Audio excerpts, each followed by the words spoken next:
விண்வெளியில் ஆக்சிஜன் மற்றும் எரிபொருளை சீனா உருவாக்கியுள்ளது. சியாங்காங் விண்வெளி மையத்தில் உள்ள சீன விண்வெளி வீரர்கள் செயற்கை ஒளிச்சேர்க்கையை பயன்படுத்தி ஆக்சிஜன் மற்றும் ராக்கெட் எரிபொருளை வெற்றிகரமாக உருவாக்கியுள்ளார்கள். இது விண்வெளி பயணங்களுக்கான குறைந்த ஆற்றலை உருவாக்கும் என்று கூறுகிறார்கள். நம் பூமியின் குறைந்த சுற்றுப்பாதையில் அமைந்துள்ள விண்வெளி மையத்திற்குள் இந்த தொழில்நுட்பத்தை அந்த குழு காட்சிப்படுத்தியது.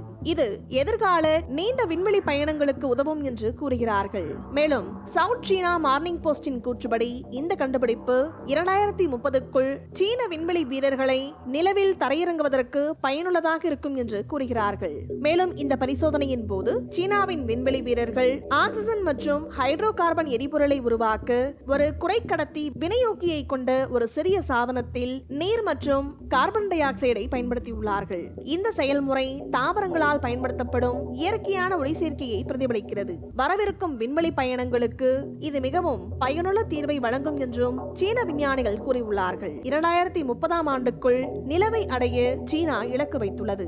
2035ஆம் ஆண்டில் நிலவின் தென்துருவத்தில் ஒரு தளத்தை நிறுவும் நோக்கத்துடன் சீனா உள்ளது. இந்த பயணங்களை எளிதாக்குவதில், குறிப்பாக விண்வெளி வீரர்களின் பயணத்திற்கு எரிபொருளை உருவாக்குவதில் இந்த தொழில்நுட்பம் முக்கிய பங்கு வகிக்கும் என்று சீனா கூறியுள்ளது.